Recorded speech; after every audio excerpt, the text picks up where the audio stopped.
Hey, I'm Joey. And I'm Dana. Welcome to Car Chats. Today, we're going to talk about bisexuality.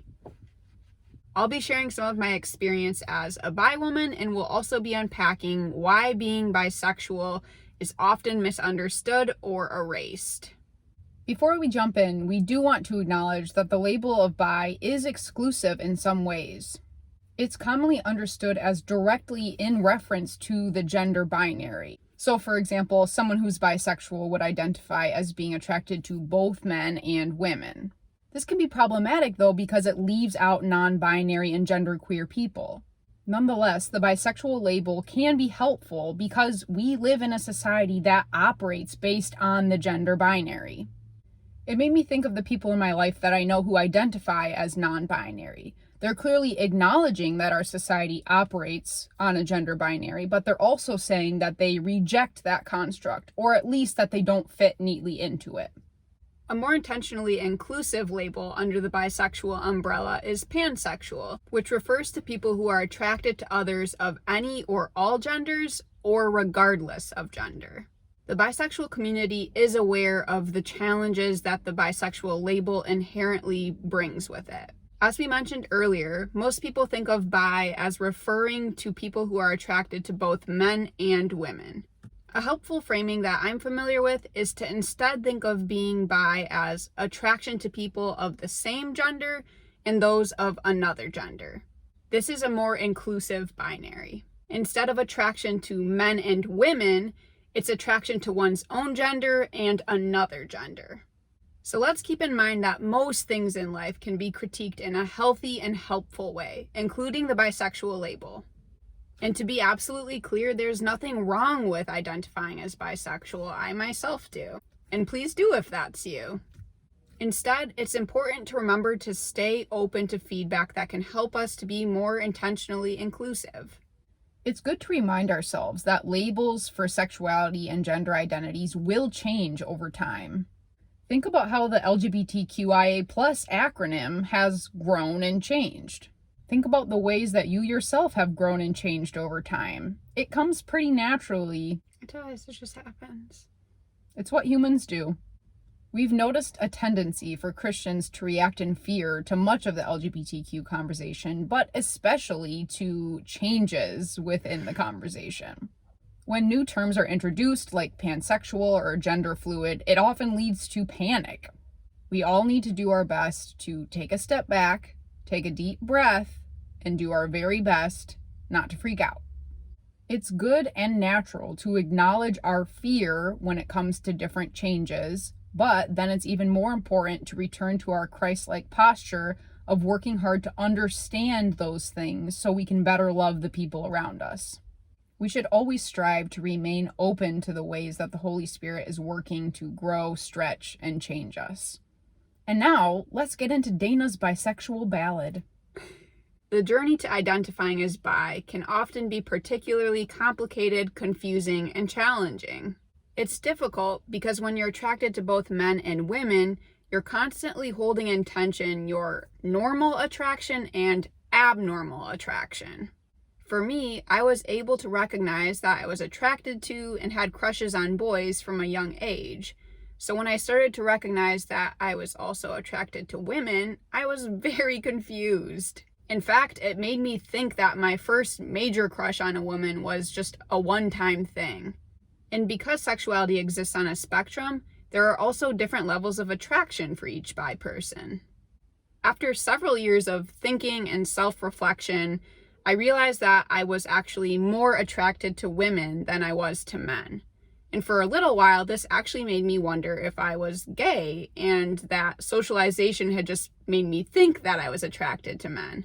I wondered if my attraction to men was just because our heteronormative society had taught me that's who I was supposed to be attracted to. But that was not the case. I did have genuine attraction to men, but I also was just more attracted to women than men. All this to say, it was clearly very confusing and complicated and took me a lot of time to figure out who I was attracted to.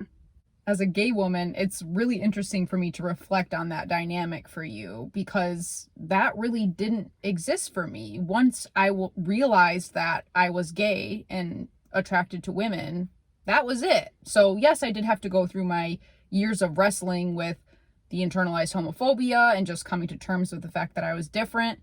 But once I was confident in that, there wasn't any ambiguity because I am not attracted to men. That's absolutely different from your experience, in which you had to do a lot of searching and kind of some back and forth to figure out who you were in terms of your attraction. Mm-hmm. To circle back to something I was saying earlier, it's important to emphasize that bi people are not necessarily equally attracted to both men and women. Again, this is where we really need to remind ourselves that sexuality is a spectrum. It's not just gay, bi, straight. It's here's the most gay person, here's the most straight person, and where do you fall in between? I brought with me a helpful diagram that Joey will model here. Here's the gayest person, and here's the straightest person. If I were to label myself and put myself on this spectrum, I would say that I'm right about here. And I'm here.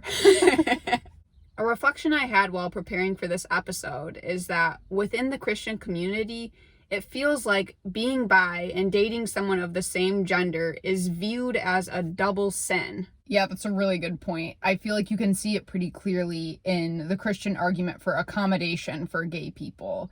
And that argument says, oh, if we try to force gay people into straight relationships, they're suffering and they produce bad fruit. So we won't try to force them into relationships that won't work. So then those same Christians who argue for accommodation would say to bi people, well, you have a choice of pursuing an opposite gender relationship, and so you should always choose to do that. But people, come on. That is not how love works. And you're ignoring the spectrum again. Here's an example from our perspectives as gay and bi people. Imagine that you, a straight person, are attracted to people with all different hair colors, but you're especially attracted to people with brown hair. And then suddenly, someone, or to make it even more real, the church, tells you that you cannot be in a relationship with any brown-haired people. That sounds really bizarre, and it feels really bizarre to bi people too. It's essentially asking someone to turn off their attraction, which is also known as suppression, which we know has very damaging consequences. Trying to choose to be attracted to only people of the opposite gender would necessitate constant policing of your relationships with people of the same gender. Not doable.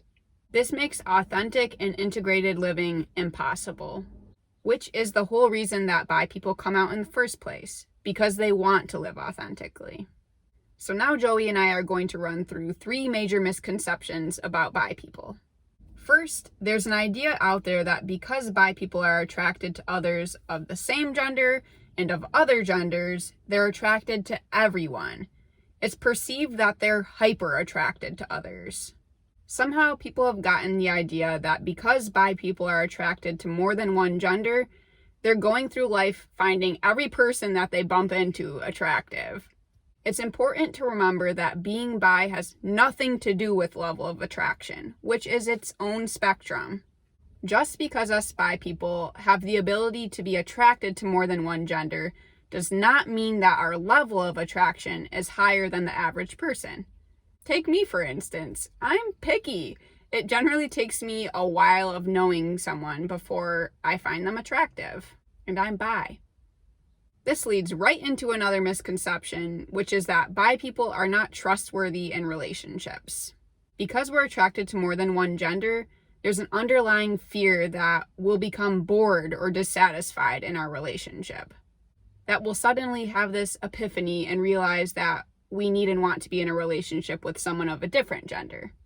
Again, we're speaking to something that has nothing to do with bi-ness here. We're speaking to a character trait. Trustworthiness.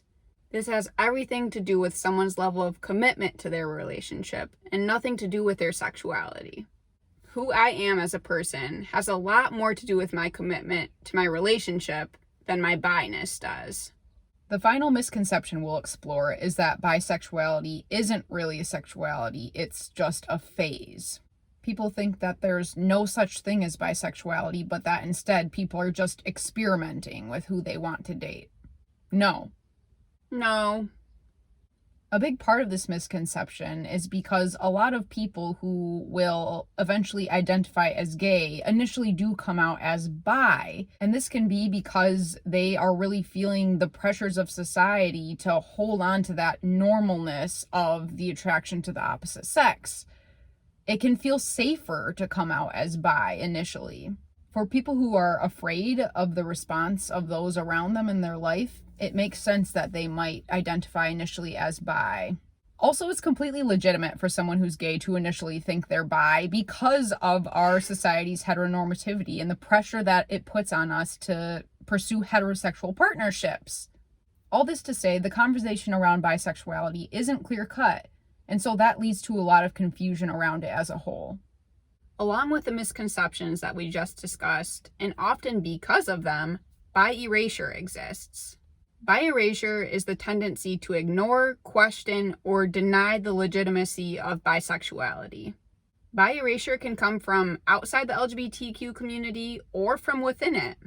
When you're bi, it can feel like you're not queer enough for the LGBTQ community, but too queer for our heteronormative society. It's amazing how we as people really cling to that in-group, out-group mentality, even within the LGBTQ community, which is particularly supposed to be known for its inclusivity. When you're in a relationship, bi erasure is even more pronounced. Dating someone of the same gender often leads others to conclude that you're gay, and dating people of the opposite gender leads them to conclude that you're straight. Nice little boxes, nice little boxes. Bi people who date and or marry someone of a gender that's different than their own face bi erasure most directly. Because their relationship fits into our society's norm, their bi-ness is often forgotten or disregarded.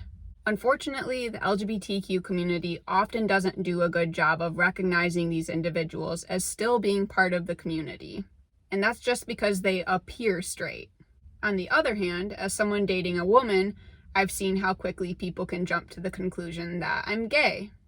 It's important to remember that a bi person's relationship and how it appears to others does not change the fact that they're bi.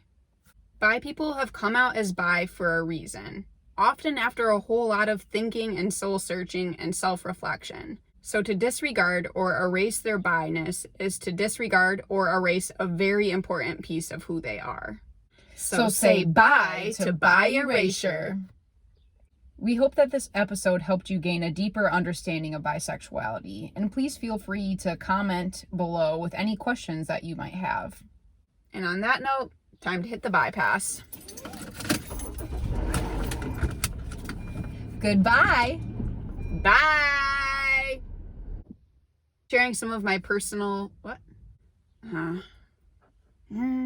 Including the... You're holding in tension your abnormal attraction and your abnormal attraction. What? You said abnormal twice. No, I didn't. Yes, What? 3 major conceptions about bi people. What? you said major conceptions. It's... Oh, bumblebee. Okay. Byproduct. Baby, bye, bye, bye, bye, bye. Hurry up and go by. Oh, little Robin. Bye. Good. Good. Nice. Good. Good. Nice. Good. Good. Nice. Good. Yep. Yeah? Yep. Good. Was that better? Yep. Perfect.